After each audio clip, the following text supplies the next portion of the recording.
Morning.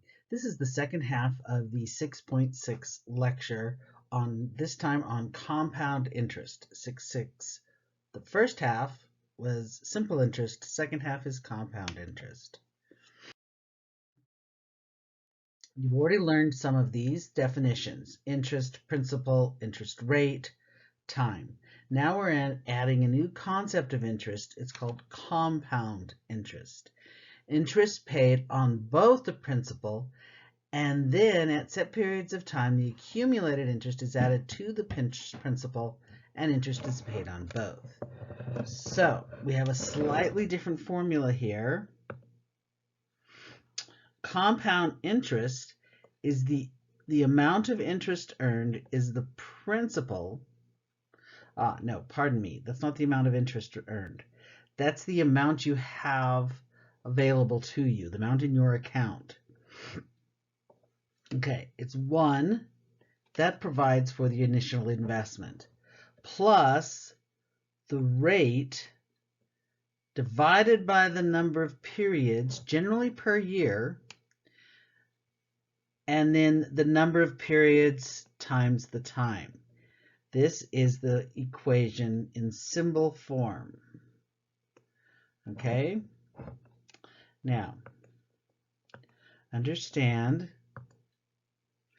that interest rate, this is our R,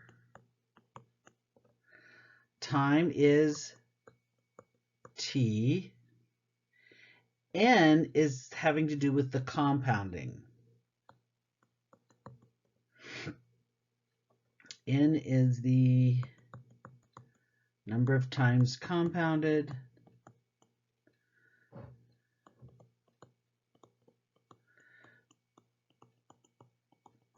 per year or per time period. Okay, so again, time is generally in years, interest rate is expressed as a decimal. All right, so $600 is invested in an account. Okay, so that's P. That earns 8%. R is going to be 0.08. Annually, per year, what will the account balance be? So this is your amount after 3 years, which is little t. Okay, compounded annually, this means that my N is 1 because it's compounded once a year. All right, so A is equal to P times 1 plus N over T to the, wait, not N. Sorry, that one's wrong. I'm trying to do it out of my memory. Been a while. It should be, the interest rate divided by the number of times compounded to the NT. All right, so what is this? A is our question. Our principal is $600. R is 0.08.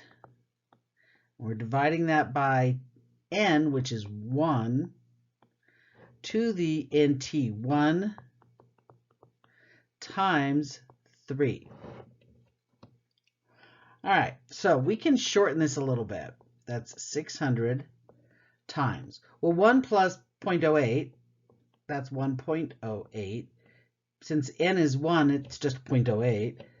To the 1 times 3 is 3. So see, now we have it pretty straightforward. All right, I'm going to put this in my calculator. 600 parenthesis 1.08 close parenthesis raised to the power of 3. And I get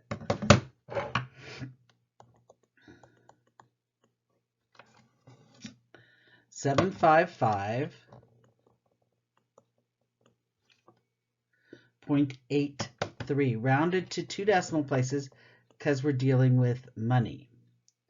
That 7 is just atrocious. 7, you're ugly. And that one is not going to be any better.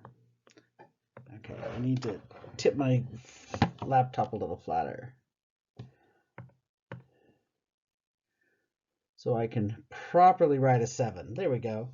All right, a 3-year certificate of deposit, it's called a CD, I know, but it's not one that plays music, pays an annual rate of 5%. So it's a 3-year, so that's my T. This is my R, 0.05. Compounded daily means that N is 365. The maximum allowable deposit is $90,000, so that's my P. What is the most interest a depositor can earn from the CD? So we're going to use a principal of $90,000. All right, so if it wants just interest, we eliminate the 1. So this is just going to be 1. A is equal to, or the interest, this is going to be our interest. In fact, let me write it that way. Apologies.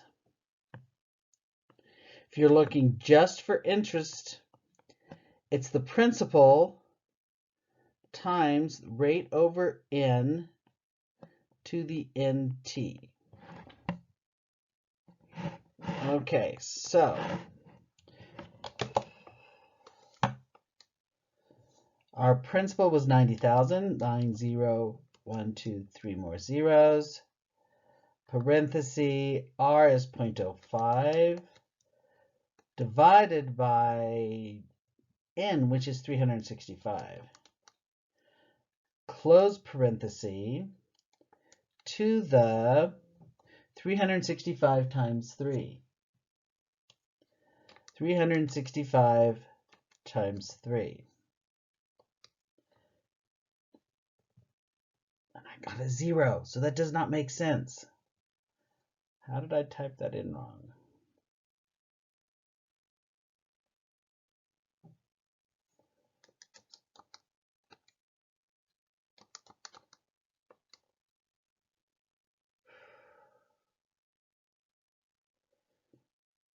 Oh, just actually, it's a really, really tiny number the way I did it.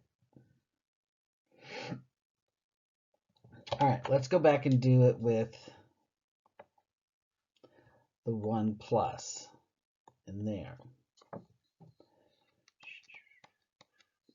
That formula, go back in, insert 1 plus. Well, that's not 0. Well, that was not nice of it. Okay, so with the 1 plus, I get $104,564.01 if I round it. So the interest, I'm going to have to subtract off the original 90,000. Okay, so I'm going to have, what, $14,564.01. So that's my answer.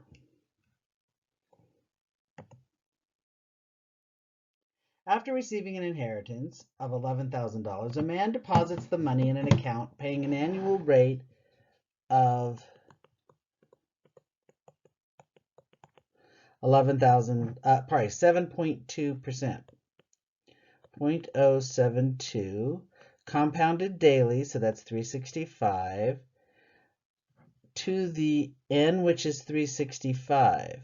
How much at the end of 1 year? So this is times 1. So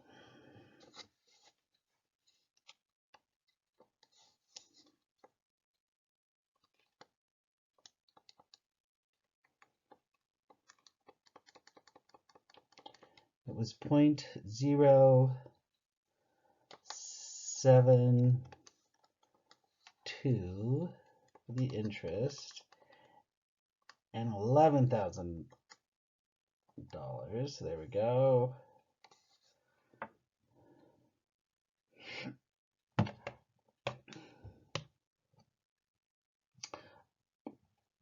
11,000 after 1 year, $821 and 12 cents, rounded to 2 decimal places.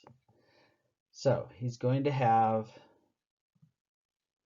okay, I messed that up, but it's just hard to read because of that. All right, so it's equal to, I just need to put the dollar sign in so it doesn't look like it's part of the number. $11,821.12. All right, a couple are having a baby. If they invest $2,000 at 9% interest when she is born, so we have $2,000 at 9% interest, 0.09. When she is born, how much money will she compounded monthly? So that's 12 times a year in 18 years. All right, let's see what we get. 2,000 parenthesis 1 plus, and then I have a 0.09 divide 12 close parenthesis to the 12 times 18.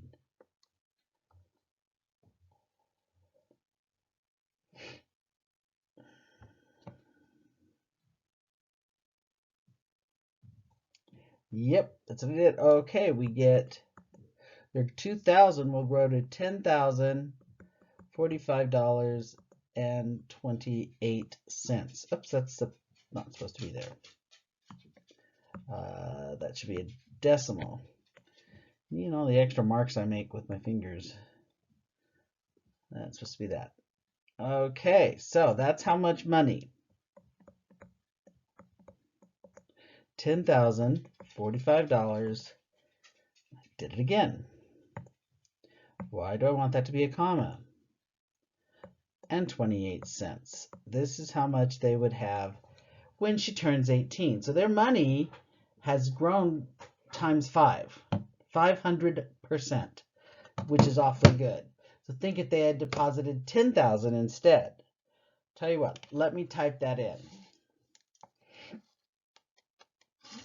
Same exact equation with 10,000 instead of 2,000.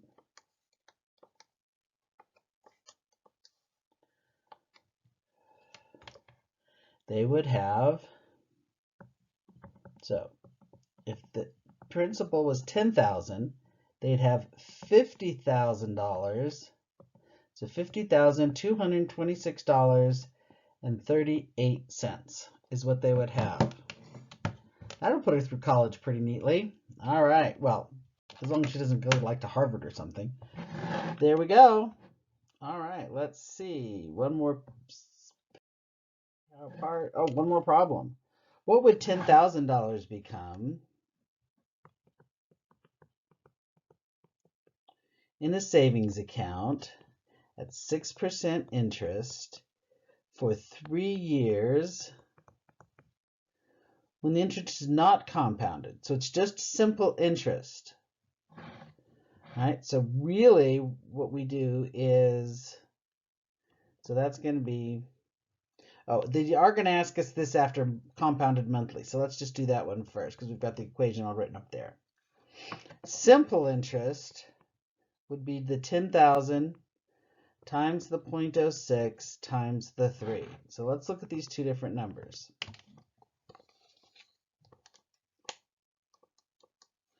$10,000 times 0.06 times 3. We would have, wait. Okay, so we have to, on the simple, this was just the interest. So the interest comes out to be $1,800. So we add the 10,000 to it. We end up with $11,800. All right, now we do the same thing, only this time we use the 1 plus equation. Put in the 1 plus 0.06 divide by 12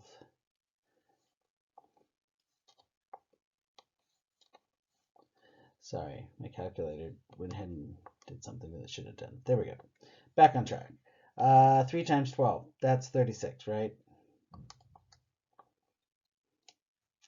All right, this comes out with $11,966.81. So they get an extra $166 after the 3 years. Compounding. So that's nice. Compounding is always better. All right, so we are done. And that is the last one of this chapter. So next we're going to be studying for the test and then having our test. All right, we'll talk to you at school.